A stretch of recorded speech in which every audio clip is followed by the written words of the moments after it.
repente, o seu bebê, que era calminho, parece que foi trocado por outro durante a madrugada. O rostinho é o mesmo, mas o comportamento, birras, gritaria, choro compulsivo e você no meio disso tudo sem saber bem o que fazer. Essa situação te parece familiar? Pode ser que o seu filho esteja passando pelo Terrible Two, que em sua tradução literal significa terríveis dois. Fase também conhecida como crise dos 2 anos. Meu Deus, mais uma crise?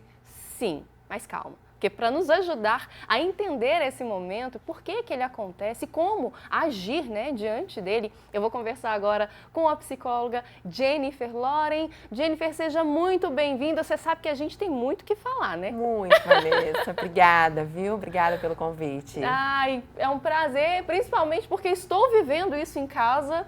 Meu filho tem um ano... Sentindo na pele? Estou sentindo na pele. Meu filho tem 1 ano e 6 meses e já começou, né? Um pouquinho precoce, podia ter esperado até os 2 anos, mas não, já quis começar com 1 ano e 6 meses. Vamos explicar para o pessoal de casa o que é esse Terrible Two? Bom, Vanessa, primeiro a gente precisa pensar que não está totalmente associado aos 2 anos de fato, né? É um processo de amadurecimento desse cérebro que passa ali pelos...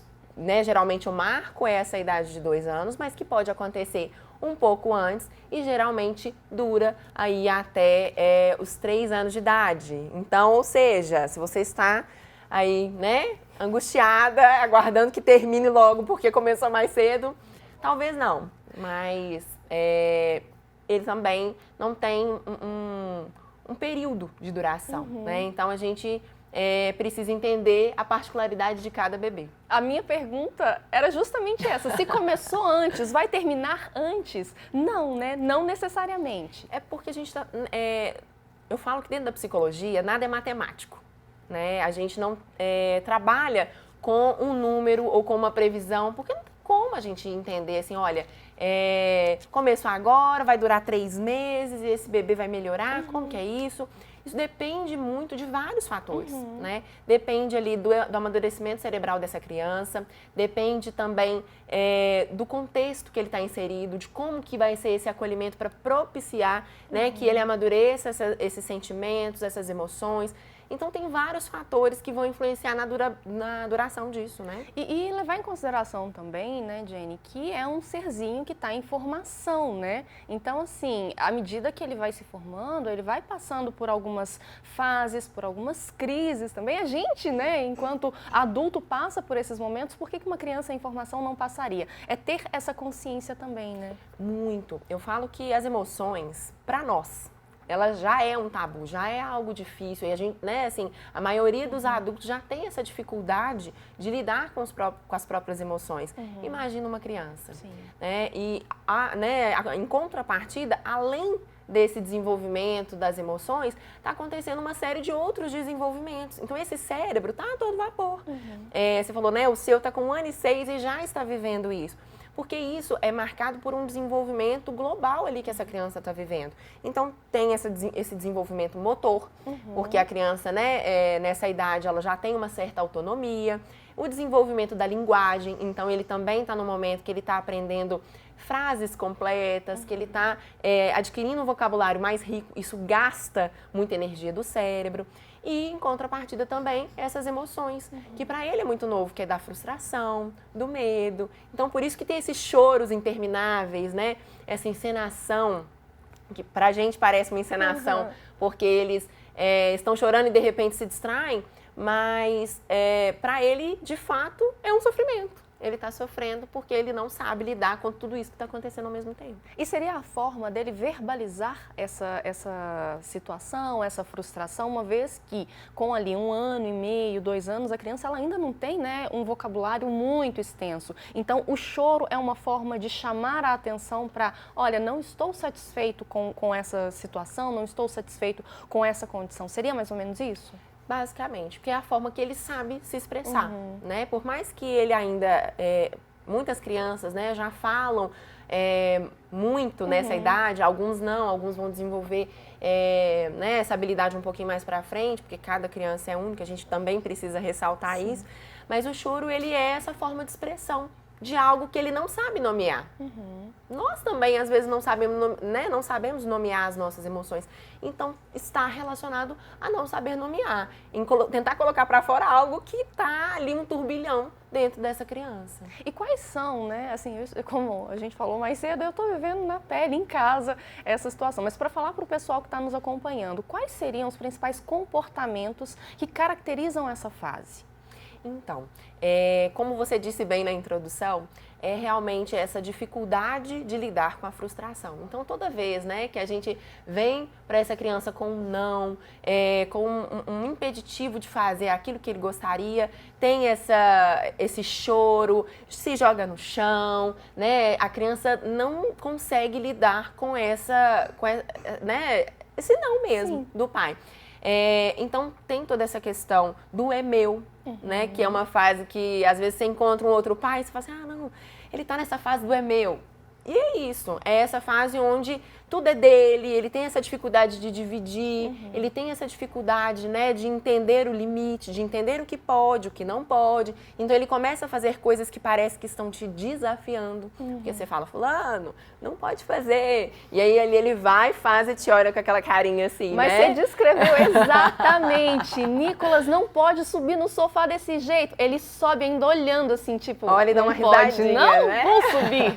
É bem isso, né? Dá a sensação que realmente eles querem desafiar, né? Chamar a atenção para, posso sim, eu consigo. Talvez até, aí é uma mãe falando, né, pela experiência, mas talvez até uma forma de mostrar que ele consegue, né? A autonomia que ele está adquirindo ao longo desses meses, né, Jenny?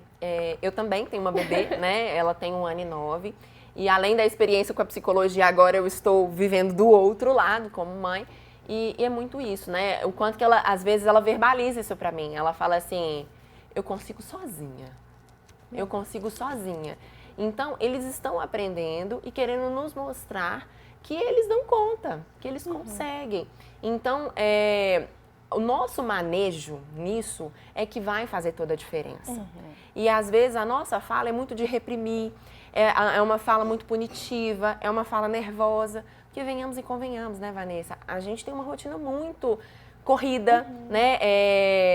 A gente é mãe, é esposa, e aí trabalha fora. E aí, quando você chega ali para suprir isso na sua criança, você já está cansada, você está estressada. E aí, a criança vem com essa demanda, que você não está dando conta nem da sua demanda emocional, você vai dar conta da dela.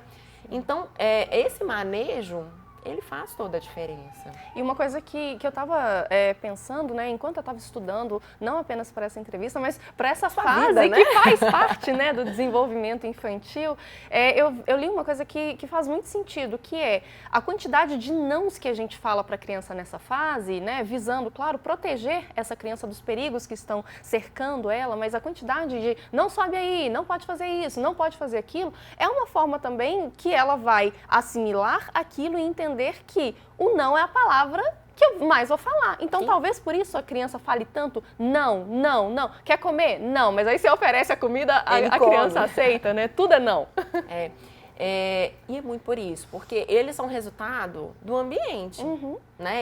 Eu costumo dizer que a criança é um papel em branco, que é claro que ela nasce ali com algumas questões que são dela, de personalidade, né, e tudo, mas que muitas características vão ser forjadas por esse ambiente.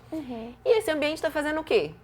Delimitando o tempo todo com esse objetivo, né, de proteger, mas às vezes não com a estratégia correta. E se a gente está falando de criação de filhos, a gente precisa pensar em estratégias que sejam assertivas para isso. Porque esse momento vai ser crucial para esse desenvolvimento e para quem essa criança vai se tornar no futuro. Então, essas estratégias do não, por exemplo, de como dizer esse não, né, a educação positiva, né, da psicologia positiva, fala muito sobre isso, de como você vai conduzir isso para não ficar falando não todo tempo. Né? Às vezes a criança está subindo ali e você vai falar, não sobe desse jeito. E se eu virar para ele e falar, olha, Nicolas, por que você não sobe assim, meu filho? Para você evitar de cair. Sim. Então, percebe? Eu estou ensinando para ele como fazer. Eu não estou só falando que não pode. Ordenando, né? Você não está só ordenando. E assim, ai, gente, é um assunto que a gente pode ficar falando aqui muito. Já faço o convite para você voltar para a gente falar especificamente de birras. Mas eu queria que você deixasse um recado, então, para os pais. Como agir, assim, diante de uma situação, né, onde a criança está em uma crise, ela está chorando, está demandando uma atenção e às vezes o que acontece é que muitos pais perdem a paciência. Como que nós pais, nós responsáveis, devemos agir diante do Terrible Two? Bom, eu acredito que antes de tudo a gente precisa trabalhar isso em nós, as nossas emoções, né? Nos fortalecer emocionalmente e cuidar para que nós estejamos bem para conseguir conduzir isso da melhor forma. Porque a dificuldade toda é que às vezes nós não estamos bem, nós estamos estressados e a gente acaba projetando isso no nosso filho, tá?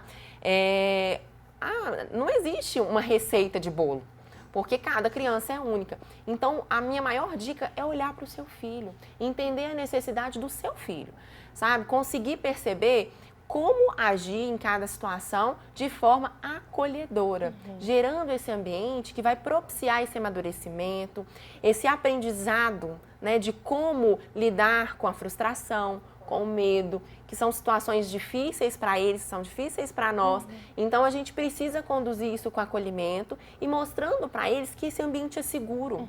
Sabe? Sem se preocupar com o que o outro está pensando, né? A gente falou um pouquinho de como que as pessoas, o olhar das pessoas é algo que a gente fica aflito e aí você quer intervir duramente porque as pessoas vão pensar que você não está dando conta dessa criança, mas não preocupa com o outro, não, preocupa com o seu filho, né? Assim, de olhar para ele, entender essa necessidade, acolhê-lo, sabe? Ter paciência e saber que essa fase, como todas as outras desafiadoras da maternidade, vão passar. Amém.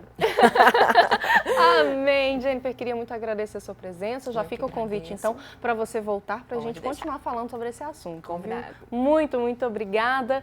E, gente, essa fase, né, dos primeiros anos do bebê realmente pode deixar muitos pais aflitos. Mas, como a gente viu aqui, é preciso entender que ela é absolutamente normal, faz parte do desenvolvimento dessa criança. Todas as crianças, elas passaram ou vão passar por ela de uma maneira mais ou menos intensa. E aí é fundamental estar por dentro desse assunto para saber como lidar com seu filho e apoiá-lo nesse momento. O apoio é fundamental. E lembre-se, a Jennifer falou e eu repito aqui, é uma fase e vai passar. Até o nosso próximo encontro.